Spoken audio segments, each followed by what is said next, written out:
Hi friends, summer అయితే వచ్చేసింది. ఇక మనం అందరం జ్యూస్లని మిల్క్ షేక్లని ఇష్టంగా తాగుతూ ఉంటాం కదా. అందరూ ఎంతో ఇష్టంగా తాగే మస్క్ మిలాన్ మిల్క్ షేక్, అదేంటి కర్బూజా మిల్క్ షేక్ని ఏ విధంగా తయారు చేసుకోవాలో ఇప్పుడు చూసేద్దాం. ఇక్కడ చిన్న కర్బూజాని అయితే ఒక దాన్ని తీసుకొని దాన్ని కట్ చేసుకొని లోపల సీడ్స్ కూడా తీసేసుకున్నాను. ఇలా గింజలు తీసేసుకొని పైన పీల్ కూడా తీసేసుకున్న తర్వాత ఇక చిన్న చిన్న ముక్కలుగా కట్ చేసేసుకొని వీటిని బ్లెండర్లోకి తీసేసుకున్నాను. ఇక్కడ నేను ఈ మిక్సీ జార్లోకి తీసేసుకున్నానండి.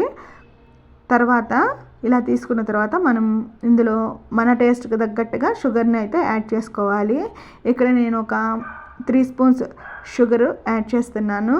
తర్వాత మిల్క్ యాడ్ చేసుకోవాలండి. 100 ml వరకు చిల్డ్ మిల్క్ యాడ్ చేసి బాగా బ్లెండ్ చేసుకోవాలి. ఇక ఈ విధంగా మనకి మిల్క్ షేక్ అనేది రెడీ అయిపోయిన తర్వాత ఇప్పుడు సర్వింగ్ గ్లాసెస్ తీసేసుకొని అందులో ఐస్ క్యూబ్స్ని అయితే వేసుకోవాలి. ఇక్కడ నేను ఇద్దరికి సరిపడా మిల్క్ షేక్ అయితే రెడీ చేశాను. ఇక మనం బ్లెండ్ చేసుకున్న ఈ మిల్క్ షేక్ని ఈ గ్లాసెస్లో వేసేసుకొని పైనుంచి మనం డ్రై ఫ్రూట్స్ తోటి గార్నిష్ చేసుకోండి. ఇక్కడ నేను బాదంతో గార్నిష్ చేస్తున్నానండి. మీరు కావాలంటే జీడిపప్పు బాదంతో రెండింటితో కూడా గార్నిష్ చేసుకోవచ్చు. ఎంతో ఎమ్మీ అండ్ టేస్టీగా ఉండే మస్క్ మిలన్ మిల్క్ షేక్, కర్బూజా మిల్క్ షేక్ అనేది రెడీ అయిపోయిందండి. Please like, share and subscribe to our channel.